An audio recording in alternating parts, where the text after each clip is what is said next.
Lads, Lads. we've made it again. And this time we can see Rebel Yes. in the flesh. Yeah, man, no hiding tonight. I think the problem last week was I didn't have my Luna Loot on, or my Luna Loot gear on, but it's on tonight, so Repping that. Repping. Look at us. You got the Luna jumper. I got the Terra hoodie. I need to get something. I don't have anything Terra Everyone's got related the yet. Apollo Dow boxer shorts on. You can't see him with the camera there, but he's Yeah, I repping. might keep that private for now. Sure. Guys, how have we been since the last week? Busy? good week. Been Oh, a yeah. good week. Busy? Oh yeah. Yeah. Always, right? Like we're especially, with Orbital Command, we got our hands in a bunch of different things right now. And I think the first thought that I guess we can brainstorm on is Sure. something that we mentioned at the beginning of this year about a validator's kind of role. I guess we didn't really prepare for this, but I think all of the topics that we had in mind, we can blend in the idea of Orbital Command as a validator and trying to like raise the standard of what a validator should be doing for especially the community validators, right? And I think Terabytes has done a really good example for, they've been a good example for us to kind of follow their lead, and they've been producing a lot of content on YouTube, and then also with Pete focusing on the developers and building the academy there. So anyways, I think from OC perspective, we're also trying to do a lot, right, with the Twitter Spaces and the Discord that we have, Terra Invest strategy. So just those two alone are things that we can dive deeper into. But then obviously we have the TerraDApp Expo that's going to be going on in June. We've been, just working hard on that, talking to a bunch of different projects and being ghosted by a bunch of them as well. So yeah, why are you answering our messages, mate? Come on. What's going on there? Names? No, we're not gonna do that, John. We're not gonna name names, but geez, pick up your game, guys. Some of you just need to look at the message, just say, see, look, we got Dr. Doscon, we got Rebel DeFi, we got Edwin, Active Variable, reaching out, telling you guys about the TDX that's coming up in Texas, and you guys are like, oh well, maybe we won't message them, maybe we'll be doing other things. Well, guess what? You better come and have a conversation with us if you want to get a spot. It's going to be awesome. I'm actually so pumped for this event. I'm so pumped. I just want to be able to get out of my country, though, and get there. That's priority number one for me. Australia has been just such a lockdown nation for the last 2 years. If I can get out of here, that's a W. For sure. Like, UK has totally changed recently. In the last month, all that, like, there's still people wearing masks, but it's way down. I mean, before, it's like if you didn't wear a mask, you were in the minority. Whereas now it's like people with maybe, I don't know, pre-existing conditions or whatever, or just got into the habit or maybe wearing their masks, but the vast majority of people not wearing masks, going to the supermarket and stuff like that. There's no sort of one-way system or anything that they had implemented months ago. So it just seems, I mean, people are still off work in that, but kind of back to normal, which is awesome. Yeah. Well, fingers crossed. I know I've been looking at my flights on Travala, where you can buy them in UST. That excites me. And just slide the bar a little bit, get myself a flight, and head over to Texas basically for free. Slide the bar on Anchor. You got to slide that bar. Okay. Man, I've been sliding that bar almost every day. Like, it's a nice little mini pumps we're having. I'm loving it. Is Anchor the only bar that you're currently sliding, Reb, or have you got you guys getting in on Mars? There's so much stuff that's happening. I'm actually really, honestly, I'm struggling to keep up with everything, trying to fit it all in. But are you sliding the bar anywhere else? Mars, yeah, but every time I go back, it's always like there's no UST left for this strategy. So yeah, I wanted to do that, like 2x leverage. It's beautiful when you can get in, but I've not seen it able to get in for the last few days. Yeah, I'm still yet to have a proper play with Mars, but it does look it looks great. The interface looks amazing, and I think that it is going to live up to the hype. You know, there was a lot of build up for ages. We've been hearing about Mars and Prism for ages, and I think with some of the more technical protocols, there can be there's a slight barrier to entry where people are just a bit like, oh, how do I even get started with this? Where, what am I supposed to do with it? And I think as the education continues and more people become not only aware of it, but they become educated in how to use it, then we're going to see more users coming to it, and then of course the token of the platform being utilized, and hopefully the token price goes up and we start seeing some Terra alts sailing north instead of being crushed into oblivion. Yeah, man, we want to see that number go up. To be honest, like, it took me a long time to really understand what I was doing with Anchor.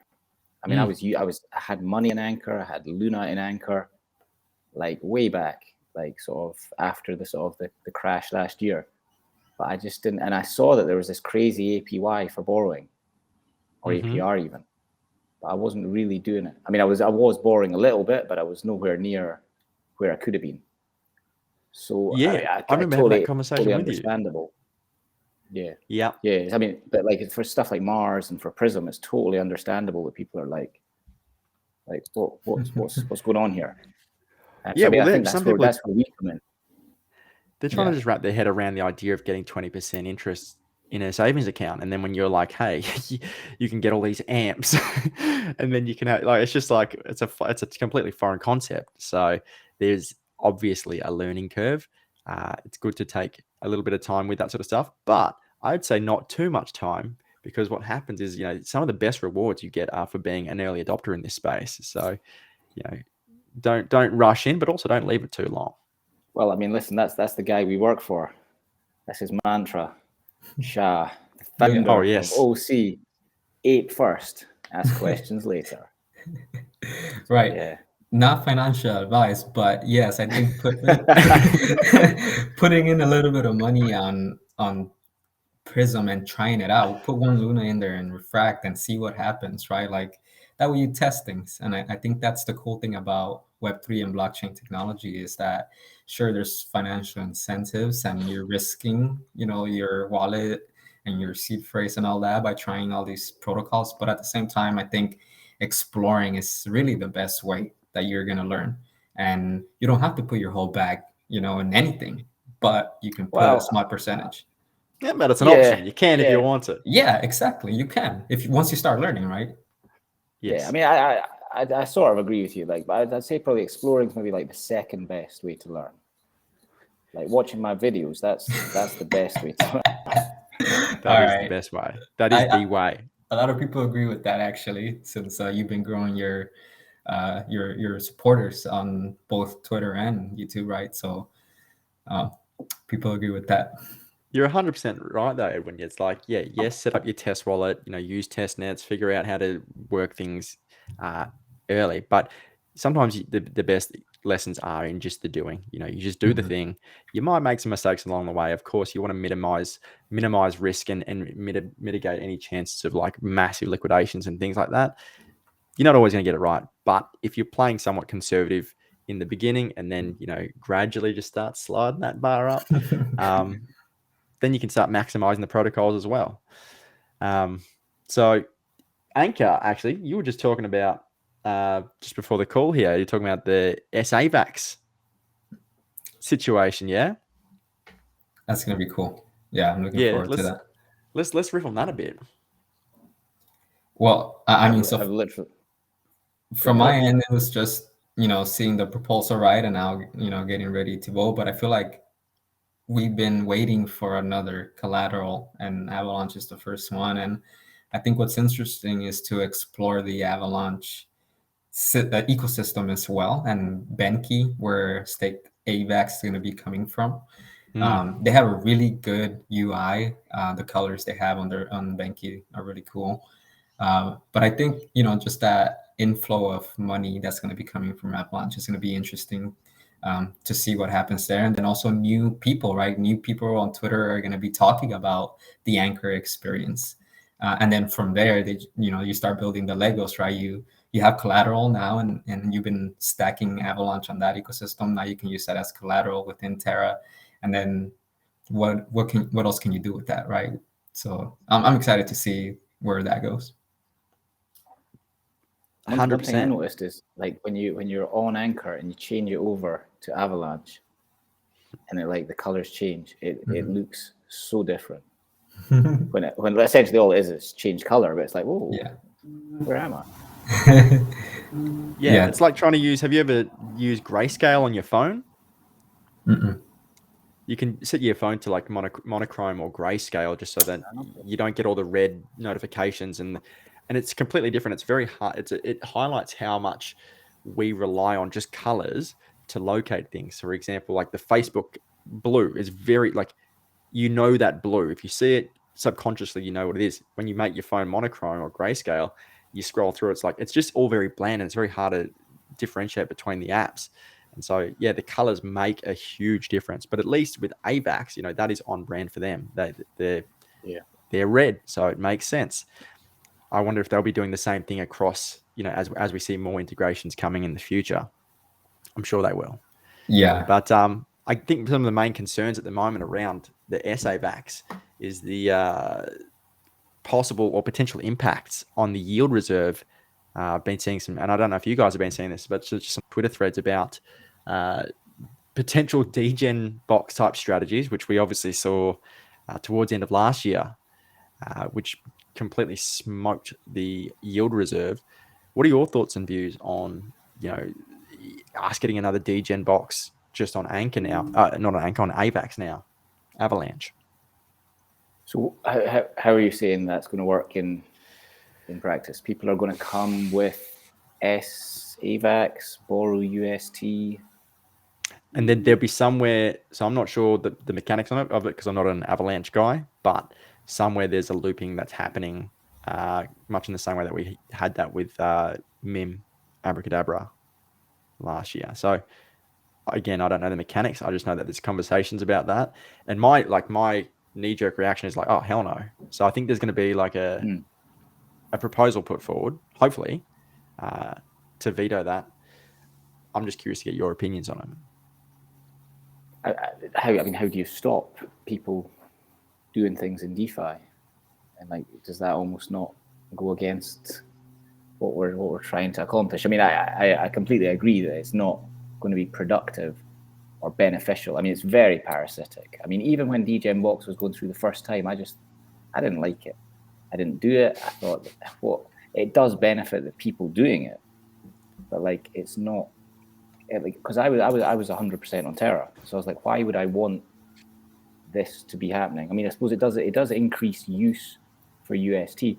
On one hand, I do think it's almost a bit short-sighted of us to be against it. It's like we just want UST to get out there, and if people are going to do crazy degen things like this, well, in the short term, no, it doesn't benefit the chain at all, but it gets more people using UST. And once they start using UST, you ain't stopping using UST. So, yeah, we'll see. That's definitely one of the arguments that I've seen coming up. Is just that a lot of the major companies, your Apples, your Ubers, they don't take profit straight away. They run at losses for sometimes years and years, and eventually, when they've got complete dominance over the entire market, then their revenue model changes, or they'll do what they need to then start being really profitable. And so there's an argument to be made that that's kind of what we're doing here in Terra. And so if that is the case, and we are being short-sighted and thinking, okay, well, this is going to be disastrous or catastrophic for the ecosystem, and we just sort of pull ourselves out of that and zoom back and kind of look at it from a larger time frame, or look at it at a larger time frame, well, then maybe this is the best move.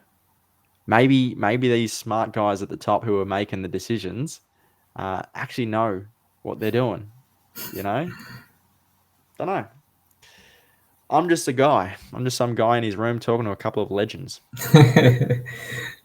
Yeah, I think the one difference in the mechanism that I see is that they are going to be staking their AVAX, and that's the first step, as opposed to depositing UST and then doing the loop after that. Okay.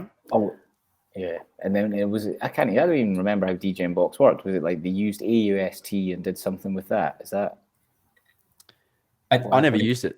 I never used it either, but I think it was just you deposit your UST, you get AUST, and then you can take that into Ethereum, Abracadabra, MIM, and then use that as collateral to borrow and Right. then bring back UST somehow and deposit again, and then go up to like 160% or something. I'm sure it was It's good fun for the people madness. doing it. Madness. Yeah. That was a really mad time in crypto. That like 2-3 months there was because we had all the rebase tokens, all the ohm stuff was going on across the entire space, and everyone was making crazy, well, not everyone, but lots of my crazy money was being made. I had a buddy who was messaging me. He's like, bro, I'm buying up all these strong nodes, and I'm on Ohm and I'm on Phantom and I'm doing all these. He's like, get on it. And I was like, I'm just going to wait this one out a little bit. I'm just going to see. It just seems a bit green. It doesn't feel too tried and tested. Sure enough, most of those have had a big pullback, and I'm glad that I didn't make those choices, to say the least. Yeah, man. But I mean, we're not immune from that in Terra. I mean, some of our alts I'm still holding a lot of Pylon, mine. So just have to wait and see what happens to that. Oh my god, Nexus as well. What I mean, those tokens are just.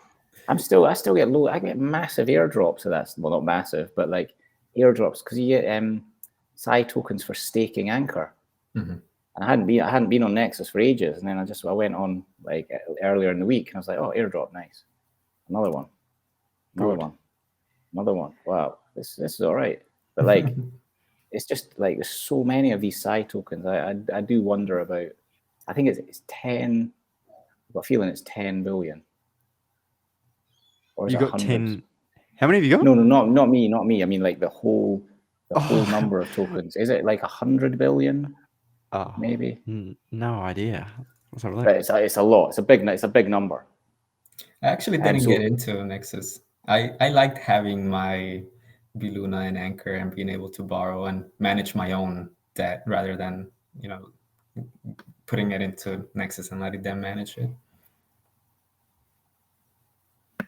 Yeah, I'm just having a look now. I'm scrolling down. They have a total. Oh yeah, 10 billion. You're right. 10 billion. So I mean that being the case, like when it went up to 40 cents, that's like a full on market cap of like 4 billion. That's a lot.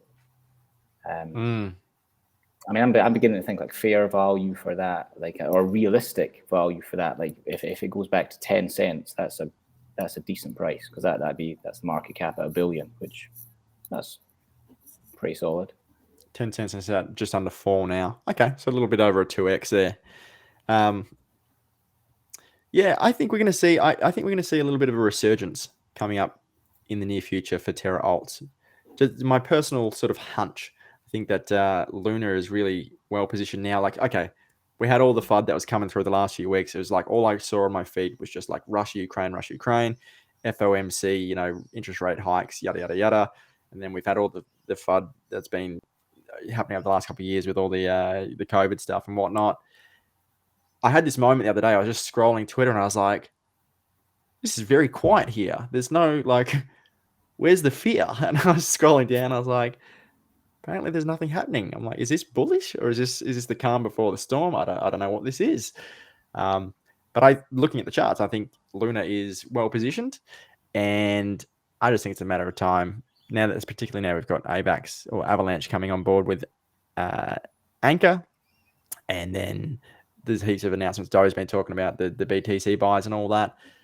I think once Luna does start its run, because all of the alts have been so decimated, they're going to find their second wind. And I feel like maybe they won't be parabolic run-ups, but I think the ones that are of value, they're going to start creeping up, and probably before people realize it, there'll be a couple of them will have a rapid surge. So for people that are holding the alts, maybe it's worth holding on to them. Maybe it's worth not selling them just yet. Don't know. Not financial advice. Just a guy in my room. Yeah, I'll be honest with you. I mean, over the last couple of weeks, I mean, there was a nice pump in Astroport, Anchor, Mirror. I mean, a lot of them did have a nice little run. I sold a little bit of Anchor. Like, here's one for you. Like,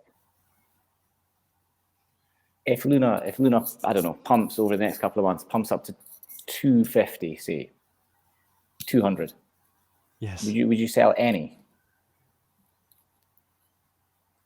I would. I don't think so. I don't think I would. I think my hands are too diamond, bro. My hands are too diamond. I got Yeah.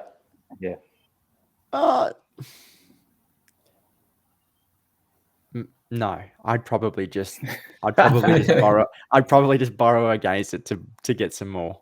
It's probably what I'd do. To borrow against it to get more. I mean, like, one thing I've been doing, and again, this is not financial advice. It's not. I don't think it's good, but I'm still doing it, and I feel like it's almost like it's dirty. But like, I've got my B Luna in Anchor, borrowing against it, using some of those funds to buy Luna, but then using some of that UST and just parking it in Anchor Earn. Like that's outrageous, really. I mean, borrowing and then sticking it straight back in. It's not right, but it's getting done. But I think that's standard. I think most people who are borrowing are putting at least a portion into Anchor. And there's an argument to be made, like, if you're trying to do things relatively safely, it's like you could borrow a large, like, and this is using a large portion of your threshold. You could borrow up to 70%, put that in Anchor, have that spinning out, the 20% interest, and then only be using that 20% interest for your farming and for your whatever else. And then if you ever need to, if the LTV is getting a bit too high, you can just obviously retrieve that. You're always going to be kind of in a very safe position because it's accessible. It's right there. And that's just spinning out consistent APR. And so, yeah, that's kind of, this is my thoughts. So I'm going to go another layer deeper here on you. Kinetic is coming soon. It's coming real soon. And 30th of March. 30th of March, man. Get into the nucleus. For sure. Yeah. It is going to be awesome. I think once Kinetic is out, it's going to make managing your Anchor loans so much more easy. It's just going to make it so much easier because you could literally take out a loan on Anchor, put it into Kinetic, use the loan on Kinetic to then pay back Anchor if you wanted to, hypothetically, and then just let the Anchor loan self-repay. So I'm just talking about at a point when you've got a GMI bag, you've made it. And you can borrow a small amount against that, like relative to what the actual collateral value is. At that point, it's like you don't even if you're using Anchor in conjunction with Kinetic, your loan management becomes just infinitely easier, and then you're just living off the borrowed money, and therefore not taxable events, and therefore, you're just living like a lord. That's the plan. Live like a lord. That's level 1 Kinetic play. Come on. I know you know. Level 2, come on. Oh, you want more alpha, do you? There you go. You get that Y Luna in there as well. Pay down the loan. Pay down. Yeah. Tell us more about that. Listen, because I mean, you're the Prism guy here. This not financial advice. This is DeFi advice. If you want to get in on Kinetic from day one, you have to do the lock drop because there's no guarantee that you'll get in to get a loan if you haven't done a lock drop. If you do the lock drop, we get like there's like the pre-borrow phase. There's a 4-day pre-borrow, and it's only for people that do the lock drop. So I'm locking. You're sure. locking because I want to get that loan. Yeah, and I've got I think is a really cool video idea. So I need to get a Kinetic loan, otherwise I can't do the video I want to do. That's great promotion too for Kinetic. Yeah. Oh, and one thing I found out, like reading around Kinetic, like when we do the lock drop, a lot of these lock drops, like you get back your UST or you get a shitload of tokens or whatever. The way Kinetic works, or the way I've read it anyway, is if you lock up, say, $1,000, when that unlocks, you get an LP back of KUST UST. So which essentially should be the same value as you put in, but it's an Yes. LP rather than a straight up UST. Well, that's what you're always getting. So the token that you get is a K version of the token. So when they have Luna, you'll get K Luna. When it's UST, it'll be K UST. I was having the conversation the other night with my buddy from Kinetic, and I was talking about the ideas of if there was an option to, with the repayments, direct whether it self-repays or like direct the portion of what self-repays and what, you know, potentially could be restake and auto compound as a feature. Anyway, he seemed to like it and thought that was kind of cool and was going to run it up the flagpole with the guys. But I think at the moment they just want to get the product out there. They want people to experience it and, you know, add the complex, the more complex, well, it's already complex, but add the more complex things later. People get creative. You know, there are so many smart people in this space. This is what I just love about this ecosystem, particularly this Terra ecosystem, is the quality of the community is so high. You know, there are so many really intelligent people who are just willingly, of their own volition, passing forward their wisdom. People like yourself, Rebel. And then you've got like Clean Carts, and you've got all these legends who are just like, hey, here's this amazing strategy I just thought of while I was sitting on the toilet. Enjoy. And so, yeah, it's just like, who knows what's coming next? All I know is what's coming up in the immediate future is exciting. 100%. I mean, and talking of legends in the community, Jimmy or Jimmy. He put out a spreadsheet, man, Ledge Jimmy. He put out a spreadsheet saying, like, if, you know, how the kinetic money phaser, which is going to help us pay down our loans quicker, if the borrow usage on kinetic, like, doesn't hit the borrow usage limit, that means the phaser as a percentage of our loan is larger. So our loans are going to get paid back so quick. Like, I think it was something like if the borrowing amount from Kinetic is like a quarter of the borrowing limit, your loan is going to get paid back 4 times faster. Like at literally like 80% APY. I mean, that's just mental. And then when you add Y Luna into the mix, like, we're going to pay these loans down so quick. Is the mechanism here kind of like your car insurance, for like, if you don't get in an accident in a year, you get some kind of more rewards for your next payment or something? I feel like there's a mechanism here where, like, if you manage properly, you get rewarded for that in a sense, where you get a higher percentage in return. It's almost it almost doesn't matter if you do it properly or not. Like, if you borrow money from Kinetic, they help you pay it back. So like, there's the standard anchor rate, but on top of that is I think it seems like at a minimum your loan is going to get paid back twice as fast as the anchor rate. Okay. Which is just and because I've been like, well, Clean Cuts started off all this stuff where you do stuff with mirror and short things to try and boost your yield on AUST, which is way risky because at the moment I've shorted silver and it's gone up like 20%. Whereas doing it the Kinetic way, there's essentially no risk unless there's maybe a depegging of KUST to UST. But my understanding is if there is a depegging, it depegs in our favor. So then we can just literally pay our loan down really quick. I think it's quite hard to describe how it works, but once we start using it, it's going to be easy. Do you, out of curiosity, do you know how much wiggle room you've got with the silver price going up? Oh, loads. I'll be fine. I mean, I'm fine. I'm fine. Yeah. Collateral is like 200 on that thing, right? Like, you can put your initial collateral really high. Yeah, I mean, I think the minimum, I've forgotten what the minimum is. The minimum, like 150%. 150, yeah.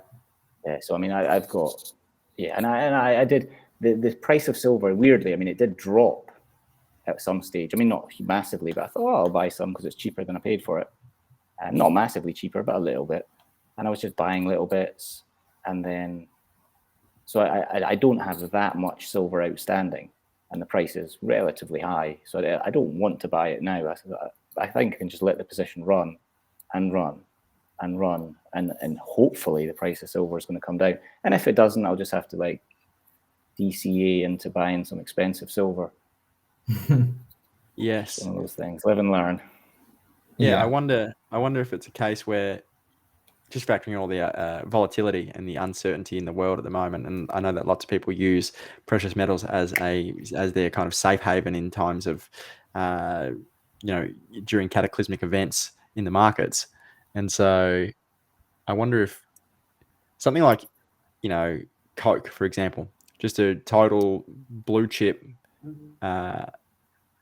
stock that it's the same amount of Coke's going to be drunk probably most years at this point.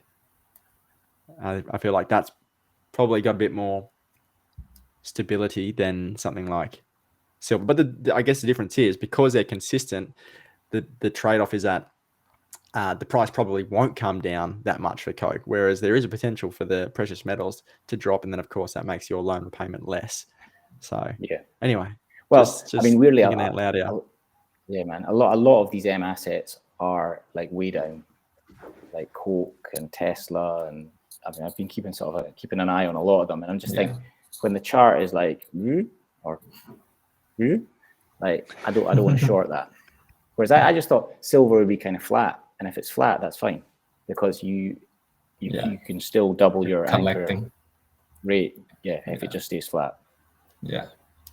We're at 30 minutes, so I do think we should start closing it down a little bit with some last thoughts, so it doesn't get too long for Eli and Terra Money TV to post this. Sorry, guys. Right. Last thoughts from me. We opened up a new channel on the Terra Invest Strategy Discord by OC. It's called Terra Alts. The last few weeks we had a lot of conversations around Terra Alts, so we figured we opened this new channel just to have conversations within that. So if anybody wants to talk about that, definitely come and visit in there. Again, want to shout out the mods that we have there. V, Heiko, Jay the intern, MB, a church key as well. So all of these guys have been putting in a lot of work and providing a lot of, guidance on strategies. And so yeah, I just wanted to give them a shout out and just point people into the Discord. We actually got a shout out on March 13th from Sefi himself. He posted on tweet to join our Discord, and we actually saw a big spike on that day because of him. So we were having a conversation with the mods, and we realized that he's in our Discord and he's just kind of watching and reading. And so it's interesting to know that he's there, part of it. Is he there as himself, or is he incognito? We think so. No, we think so. We found him as his name, his avatar. So I think okay. Yeah, I just don't think he participates in Discord conversations. He's just there to watch and learn, and then obviously his main source of speaking is obviously Twitter Spaces, where he evangelizes everybody about Luna. So, but it was just great. Just wanted to give that shout out to Sefi. That he did mention us, and we got a good spike of new members because of that. His trajectory has been like that. I saw his Twitter the other day. He's like 29, 30,000 people or something. I was like, man, that happened real quick, eh? Mm-hmm. And even just I made a meme like 2 days ago. I don't know if you saw it, the one with the car, and it's like lunatics either choosing to have the day off and rest, or lunatics choosing to go and spend 8 hours on a Sefi Twitter space. And I was just like, yeah, the amount of traction that's had, and I'm like, right, this guy is just everything at the moment is just everyone wants to know what he's thinking next. So he's definitely become a very prominent thought leader in the space. Yeah. That's for sure. But other things that you wanted to wrap up with, Edwin, just considering the time here again? I'm good. Just wanted to bring that up. But yeah, you guys get your turn for last thoughts. Rebel, go. Discord server, Terra Invest Strategy. We'll need to put that back on the Orbital Command pinned Twitter post, just so that people can find that link easy. But the server is brilliant, popping off. We've got so many big brain people in there. I'm not including myself in that cohort, but like the level of discourse on that Discord server is, I mean, I think, okay, I'm a bit biased, but second to none. So yeah, great mods, great community members, and yeah, we're there as well. So come join us. Yeah, I'm going to piggyback on that as well, because I was talking with Finn from TerraSpaces the other day, and so we're going to get him on this week just to do a walkthrough of the TerraSpaces website to make things a bit easier for people, because he was saying he doesn't feel like it's got more functionality than people realize, and so we're going to get him on. I think we're going to get Thomas, who's part of our team at Orbital Command. He's one of the devs who is going to run through like a blockchain explorer tutorial walkthrough for people. And I think we're going to maybe look at even doing something with some actual validator education too. So there are lots of things that we realize people would like to receive some education on, and Twitter Spaces are great and all. They're fantastic for conversation and in hearing things, but sometimes you actually need the visual. And this is what I see us doing in future, is potentially just getting protocols to do specific walkthroughs on our Discord channel. So if you're watching this and you are a protocol and you want to do a Discord walkthrough, definitely reach out to us. But we've got some really good stuff coming, guys. Some really good stuff over the next few months. Obviously, all of our attention is, well, the majority of our attention is on building out TerraDAP Expo, TDX Texas. That's happening in June 9th and 10th in Austin, Texas. There's lots of moving parts to this, but we're doing everything we can to make sure that we've got the right people on the team helping out, moderators, volunteers, all sorts of people. If you want to get involved in some way, definitely reach out to us too, because there's always some job that needs doing. This is it's actually a larger operation than people probably realize. Yeah, larger than I realized. Yeah, but it is going to be epic. I remember watching the first TFI Alpha, like Terabytes were sort of covering the media, and Shah was on there, and then Do came on. The whole event just looked so awesome. And I mean, this is going to be like, I don't know if necessarily bigger is always better, but this is literally going to be the biggest Terra gathering to date. So, yes. Yeah, it's going to be fun. It's beyond pumped for it. So perhaps we leave it there for the day. Yeah. And shout out to Terra Money TV for organizing the animation that happens before this video. So when you first watch this video, when the little guy goes and pops up, someone at Terra Money TV, I'm not sure. Steph. Thank you, Steph. And shout out to Eli for the communication so far, mate. You've been a gem. Love working with all you lads. And lads. All right. Lads. See you guys later.